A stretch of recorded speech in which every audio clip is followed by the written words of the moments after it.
What's up, guys? Welcome back to the channel. So as you saw in the last video, I got the shop all cleaned up and we got the truck up to Carlisle, Pennsylvania. So today, as you saw, we are going to be working on Chris's E36. It's right here. I know it doesn't look like it, but it's right here. So let's see if this car cover, because he got this car cover from Alex, and it's supposed to be a waterproof. It's supposed to, you know, keep all the elements out. And last time Chris and everybody were here, he cleaned this thing up and put it under this car cover. And I really want to see if this car cover did what it said it was going to do, because I mean, it says it's supposed to keep it clean, keep the dirt off, and basically just keep it like encapsulated. And I'm gonna see if that's the case. So let me get this thing uncovered. And let's see. So, yeah. I mean, it did a pretty damn good job. I mean, yeah, it's dusty, but I mean, it's still really clean. And the whole purpose of this is because I'm pulling the car in. He's still in Colorado right now, but he wants me to get his motor and stuff in. And I'm really excited at the fact that he got the engine bay clean, because this is going to make my life 1,000 times easier. So I'm going to get the car inside and get it all prepped and ready and all that good stuff so that I can get the car, like the drivetrain, inside of it. So let's get this thing pushed in. Sometimes you got to just do things by yourself. And they're not the easiest, but you can get them done. So we got Chris's car inside, got the hood off and all that. Obviously I still didn't clean up that oil and stuff, just trying to let that all dry up.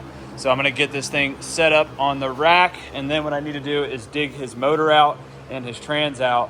Then I need to get the adapter plate, because he's got this ACT clutch that he ordered, and he's got the correct flywheel and all that. I also need to find the automatic flex plate, because with this kit it uses a LS automatic flex plate. So I need to get that and get that put on the motor. If we didn't already do it, we might have already did it, I don't remember. So I'm gonna get this thing up on the rack and then get all the parts spread out so I can start getting some things chipped away. But it's real hot today, like real hot. And I'm honestly probably gonna get it on the rack and then go home until the sun goes down, because it's brutal here. And with my dad being up in Carlisle, he took my big shop fan, so really all I got is this one here that Wes thankfully let me borrow. And I mean, it does good when you're right in front of it, but whew, it's hot. So I'm gonna get this thing on the rack, and then I'll come back up in a little bit. Okay, so what we have here is the PMC adapter kit. So this right here is what bolts the LS to the ZF trans. I believe this right here is the engine side. I could be wrong. Oh, that didn't feel great on my ears. But anyways, so what we got to do is we got to get this plate on the engine and then get the other plate on the trans. And then we put the flywheel here, or flex plate, whatever you want to call it. We got to put this on the engine, and then we put this in front of this, and then we put that on here, and then we put this on here, and then we put that there. Simple, right? It is actually not that bad, but we just gotta get the alignment tool, because of course the kit did not come with the clutch alignment tool, but I believe I have one from when we did Walzers and Braxtons. It's all the same stuff. So we're gonna get all that. I gotta get this motor dug out, so that means I gotta get these wheels moved. And yeah, so we're getting everything kind of just set up so that it's pretty much a self-explanatory, well, not really self-explanatory, more pretty much a cut and dry thing to get done. It's just a time-consuming process, especially when it's hot. So I got everything out of the car. I raised it up, moved the wiring harness and stuff. So I'm kind of just going through and just categorizing things to make sure we have everything we need to get this thing in and going. I believe the only difference is the trans mount, which I think Walzer has one. I think he has a cross member. So we are gonna try to get that figured out as well, because we need to get this mounted. Even if we don't get it mounted, we need to get it to where it's gonna sit and then measure from the back of the trans to the front of the diff, so that we can get a drive shaft made or see if another one will work. So let's get some stuff done. All right, guys, so we're back in the shop. It's probably, it's about 11 o'clock at night. I decided to eat dinner, hang out with the family, watch a movie, relax, and then they all went home, went to bed. And now I'm back at the shop because it's like 30 degrees cooler. Now that it's cooler, I actually turned on the little window unit that I have that can actually keep up with this kind of weather. So what I got now is I went ahead, pulled Chris's motor out, pulled his trans out, like I said earlier, and I want to get these adapter plates on, just because like it's not hot right now, and I think I can get a lot of stuff done with it being, you know, not so damn hot. So I did find out that this thicker side right here is for the motor. So this is for the motor side here, the part that says LS, LT, whatever.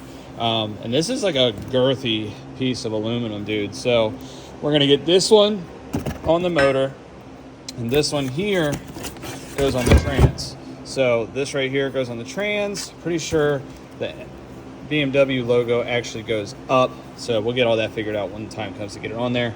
So I'm gonna get all of these ready, set up. I'm probably gonna put this on a cart, get this turned and set that thing up on the table and get the adapter plate and all these things on.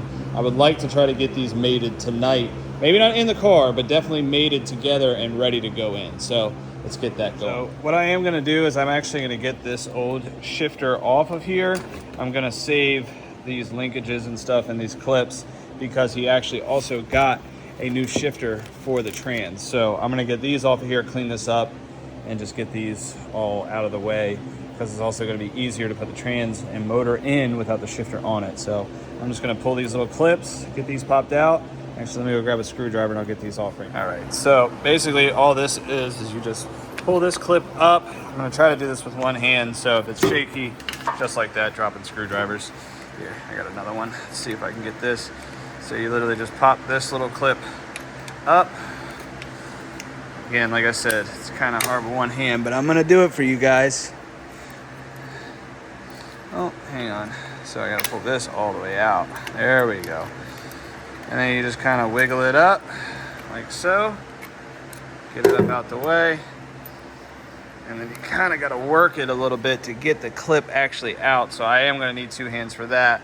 And then this one, I believe, is also just a clip on the other side. Let me spin this around. Yeah, so it's just a clip on that side as well. So we're going to get that off of there. And yeah, so let's get this clip off and get this off of here.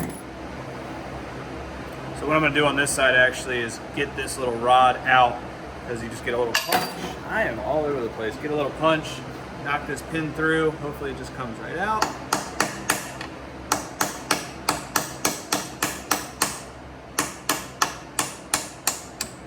Like that. Wiggle the shifter a little bit.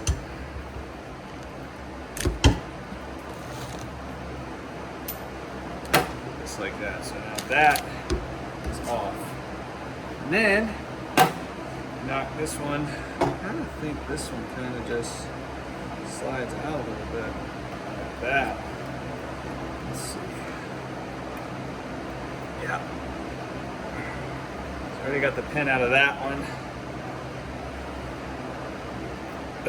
Just like that.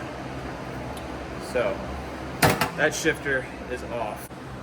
Now you guys can see, you know, you got this here where the shifter is going to go, and this. So we'll clean this up and all that. But what I want to do now is just kind of clean this surface real fast, just wipe it down and get this plate on here.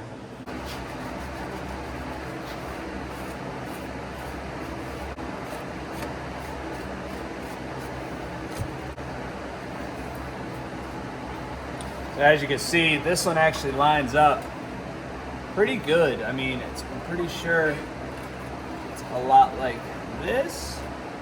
There's only one way it lines up. So I'm gonna get, I believe it comes with some dowels to put in here. So I'm gonna get these, get the hardware.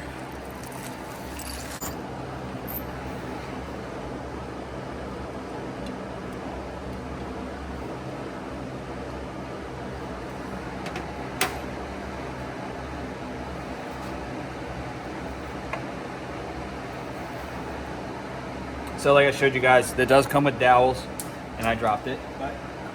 Put the dowel right here, get it lined up a little bit, get it started, and then sometimes you got to give it a little love. Not a big deal.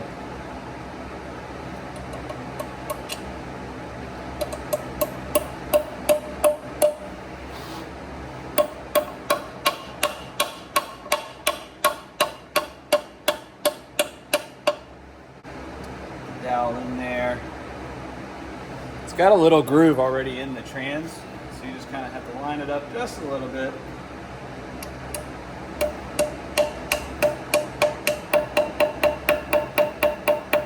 And you just kind of go until it feels like it doesn't want to go no more.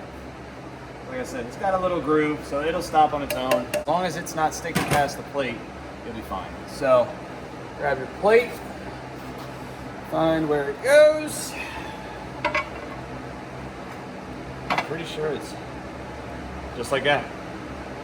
Look at that. I mean, it's literally lining right up.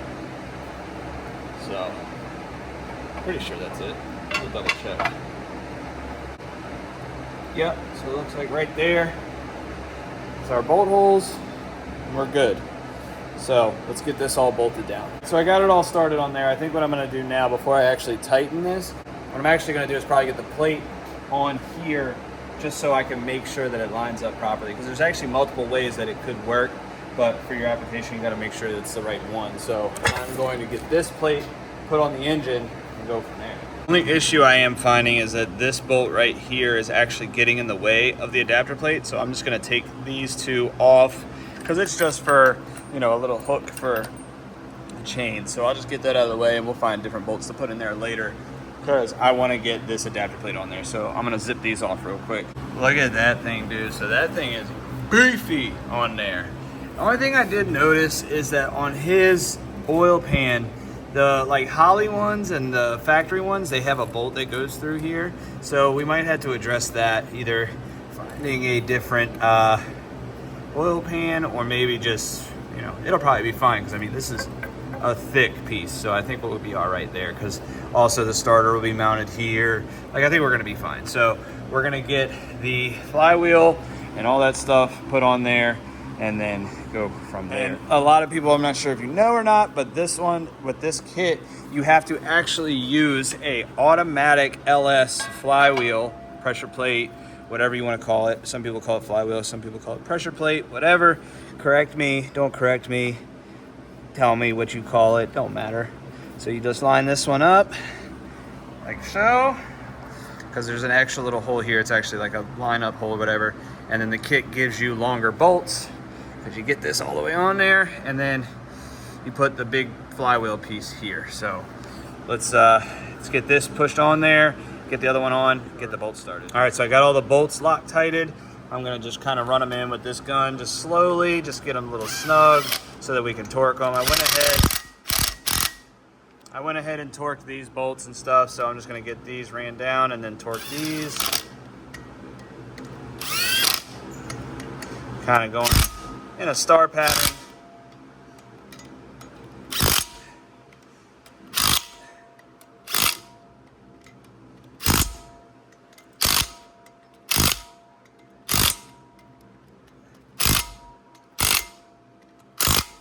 Cool. All right, so let me go grab my 12.13 that's actually good enough to torque, and torque these down and get the clutch on, I guess. We're almost, like I said, it's not a hard job, it's just time consuming. So, and it's really not that long of time. So we're almost there, boys. All right, guys, so one thing I did want to film and show you guys, the pivot ball that are in these things are actually plastic, which I'm sure a lot of you guys already know. But they actually send you a new, what looks like to be aluminum pivot ball to replace it. And I'm assuming the spacing is also better for the pressure plate and flywheel and stuff, just so your clutch engages properly. So we're gonna get this one put in, get this snap ring back on, and this will be all good. And then we can get the clutch put on and get the trans mated to the motor. So one thing that I am noticing so I got the other one out and this one goes in just fine, but the problem is it looks like it just slides in. But if you look, it's threaded on the inside. So if you put it in there, right, and you come back to the back side, like where you tap it out, you could actually put a bolt. I can't find the bolt in the kit from the kit that we got originally and this other kit. So I'm gonna find a bolt that fits, make sure it's tight and all that, because last thing I want is to not put it there and then that pivot ball go flying, and we're not gonna have that. So let's find a bolt that fits this and get this put on and make sure it's snug. All right, so we got the pivot ball on there. I got him a bolt that's all in there. It's actually Loctited. So that's all good. Got that greased up. And then I went and grabbed the clutch alignment tool, because now it is time to put the clutch on the flywheel. And to put this on, put the pressure plate on, and get it all snugged up. And then I'm gonna look up the torque spec and get this torque down. So let's get this and this on the motor so we can get it torqued and get the trans on the motor so that we can be good for that. All right guys, so as you can see, I got the clutch on there, got the alignment tool in there. So now I'm going to put the trans on the motor so that I can mate these things together. And then that is gonna be it for tonight. And I will come back and try to get this motor and trans in there. So let's get this trans on here so I can go to bed. And just like that, it's done. Well, kinda. I still gotta get the starter put on there and all that, but I think that can get put on in the car. So let's get this in here tomorrow, because now I think it's almost 1 o'clock in the morning and I'm really sweaty, even though it's a lot cooler now than it will be tomorrow, but I got a lot of headway. So I'm gonna go home, take a shower, come back tomorrow and get this thing put in the car. What's up guys? So it's the next morning and I got Chris's car back down on the lift, laid it down, got the motor and trans hanging. I am going to get this thing in today. I got to find some of his hardware and stuff, like the nuts that go on the backside of his motor mounts. But with this engine bay being clean, it makes it a lot easier. I mean, you can see like he did a really good job. Y'all can see in one of his videos where he cleaned all this stuff up, and this thing is good. So I got the motor and trans mated last night, as you guys saw. So that's all done. It's all tight. It's all torqued, Loctited, everything. So my little helper here, she is just on one. She is just on it. But anywho, we're gonna get this motor in here. So I'm gonna get this all set up and ready and get this going in. All right guys, and just like that, the motor is in the car. The trans, I still gotta get the trans mount for it. But what I'm gonna do now is start getting like the starter on and the headers and all that kind of stuff.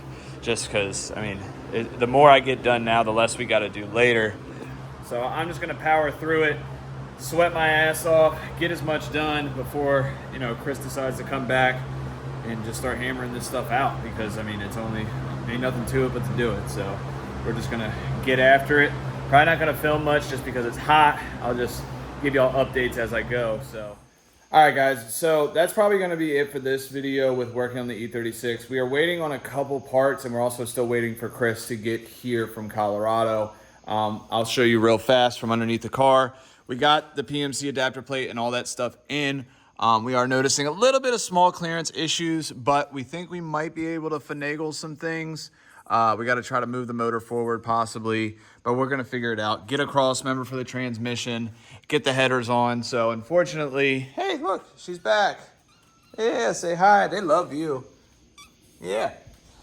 So unfortunately, I got to take the motor back out to put the fucking headers back on, which kind of sucks, but is what it is. But I got real busy this weekend. Like I showed you guys, I was selling the mini truck up in Carlisle, Pennsylvania, which thankfully it did sell.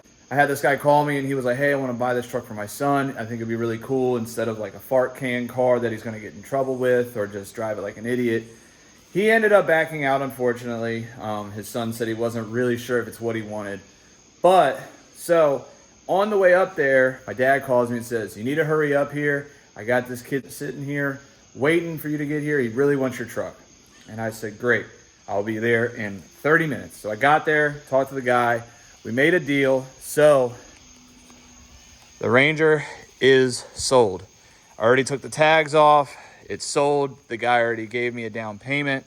So I sold the truck. I'm not going to say what I sold it for just because it's not really relevant. All I know is I sold the truck for a little bit less than I wanted to, but I get to keep my wheels and the spare engine that I was going to use for this truck. Yeah, so I'm keeping my wheels. So since I'm keeping my wheels, I think for now I'm going to put these wheels on the red G that I have for sale and see how they look on there. I'll probably sell them with it if, you know, someone wants to pay me a little more. They're 18 by 10 Cosmos wheels. I think they're 7-spoke or whatever. But yeah, I think they're pretty sick. So he kind of was just like, look, I don't need all that extra stuff. I'm going to do a few things differently and so on and so forth. So the truck will be gone. You'll probably still see it in the background because he said it's going to be a little bit. He has a full-time job and he lives up in PA. So it's going to be a little while before he picks it up, but you might see it a little bit. But the truck is sold and it is gone. So now I can focus on other things, mainly Chris's car and mine. So where we're at with Chris's car right now, like I said, we got to get the motor out so I can put the headers back in and all that kind of stuff and get it all situated and whatnot. And we might have a remedy. I'm just going to cross my fingers that either one, we get the drive shaft in time, or two, we have a drive shaft off of one of my friends' Walzer cars that will work. So I think we're going to be in good shape. Next video, I'm probably going to have my car in. I know I've been kind of like back and forth with my consistency of my videos. I'm usually like once a week, every 5 days, whatever. And I've been trying to get a little bit more out lately just because I've been pretty busy. So don't hold me to the every other day or every 2-day thing, but I'm going to try to keep it consistent for you guys. So, and let me know what you guys think. If you watch Chris's channel, you know, I'm sure you do. You know, we did a cool little trick where we threw the camera to him and threw it back to me and whatnot. I think it was pretty cool. So let me know what you guys think of that. But I think that's going to be it for this video, guys. If you could like, comment, subscribe, that would be sick. And I will see you in a few days. Peace.